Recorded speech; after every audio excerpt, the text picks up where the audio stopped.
அரசியலே மக்களுக்கானது தான். அதே மாதிரி அரசியல் கட்சினாலே அது மக்களுக்காகத்தான்.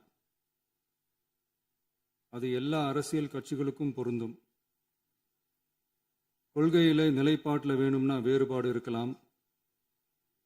ஆனால் மக்களுக்கான பிரச்சனைனா எல்லா அரசியல் கட்சிகளுமே மக்கள் பக்கம்தான் நிற்கும். நாங்களும் அப்படித்தான். மனசாட்சி உள்ள மக்களாட்சியாகவே இருக்கவே எங்கள் ஒரே விருப்பம். நமது விவசாயிகளுக்காகவும் நமது மக்களுக்காகவும் நின்றே ஆக வேண்டியது நம் கடமை, நம் உரிமை. எல்லாத்தையும் தாண்டி அதுதான் நம்ம உயிரான உணர்வு. நீராதாரம்தான் நம்மோட மிக முக்கியமான அடிப்படையான வாழ்வாதாரத்தில் ஒன்று. நதிநீர் உரிமையும் நம்முடைய மிக முக்கிய உரிமைகளில் ஒன்று. அதை பாதுகாத்தே ஆக வேண்டிய பொறுப்பு நம் அனைவருக்கும் உள்ளது.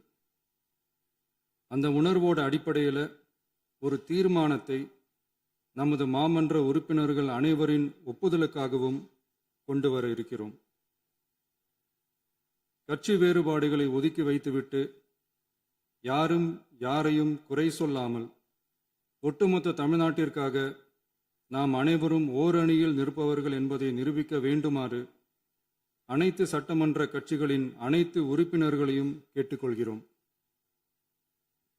நம்முடைய சொந்தங்களான விவசாயிகளுக்காகவும் தமிழக மக்களுக்காகவும் கொண்டு வரப்படும் இத்தீர்மானத்திற்கு உங்கள் அனைவரின் ஆதரவையும் வேண்டுகிறோம். ஒருமித்த கருத்தோடு இதை நீங்கள் அனைவரும் நிறைவேற்றி தர வேண்டும் என அன்போடு கேட்டுக்கொண்டு இந்த தீர்மானத்தை படிக்கிறேன். தீர்மானம்: காவிரி நடுவர் மன்றம் 5/2/2007 அன்று அளித்த இறுதி தீர்ப்பையும் மாண்புமிகு உச்சநீதிமன்றம் 16/2/2018 அன்று அளித்த தீர்ப்பையும் மதிக்காமலும் சம்பந்தப்பட்ட படுகை மாநிலங்களின் இசைவை பெறாமலும் ஒன்றிய அரசின் எந்தவித அனுமதியை பெறாமலும் கர்நாடக அரசு தனிச்சையாக காவிரி நதியின் குறுக்கே மேகதாதுவில் அணை கட்ட முயற்சி மேற்கொள்வதை எந்த வகையிலும் ஏற்றுக்கொள்ள முடியாது என்பதால் கர்நாடக அரசின் இச்செயலுக்கு தனது கடும் எதிர்ப்பை இப்பேரவை தெரிவித்துக் கொள்கிறது.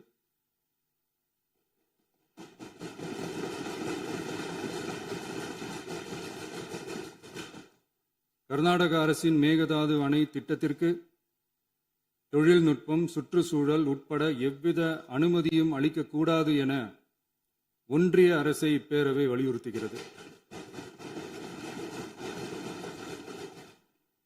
காவிரி நடுவர் மன்றமும் உச்சநீதிமன்றமும் காவிரி படுகை ஒரு பற்றாக்குறை படுகை என குறிப்பிட்டு படுகையின் மொத்த நீரினையும் படுகை மாநிலங்களுக்கு பகிர்ந்தளித்து விட்டதால் காவிரி படுகையில் புதிய திட்டங்களை மேற்கொள்ளவோ கூடுதலாக நீரை பயன்படுத்தவோ இயலாது.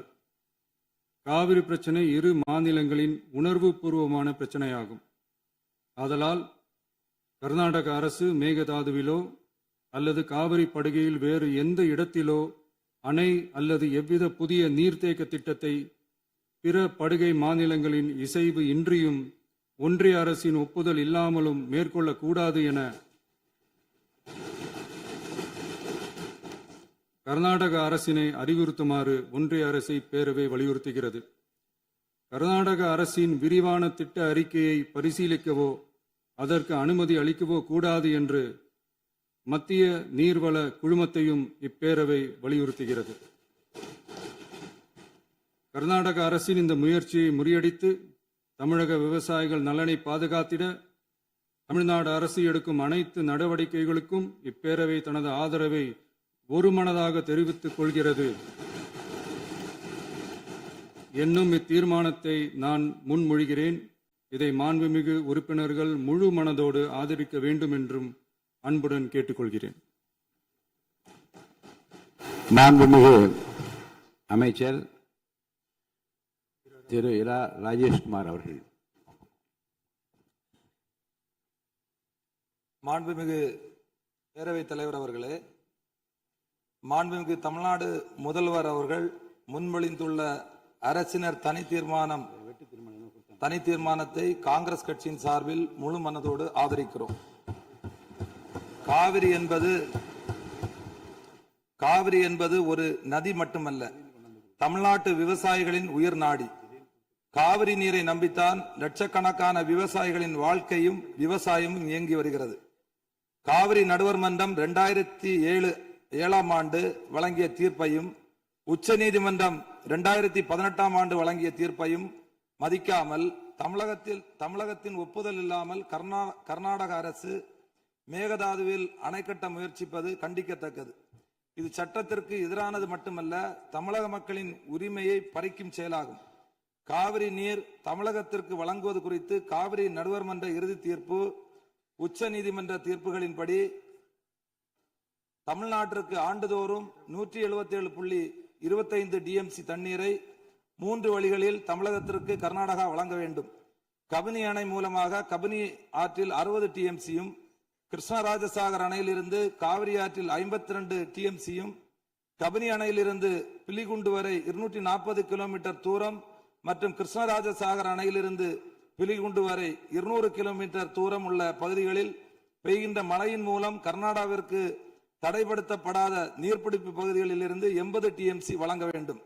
இதில் உச்சநீதிமன்ற தீர்ப்பின் அடிப்படையில் 14.75 டிஎம்சி தண்ணீரை கர்நாடகா குறைத்துக் கொள்கிறது.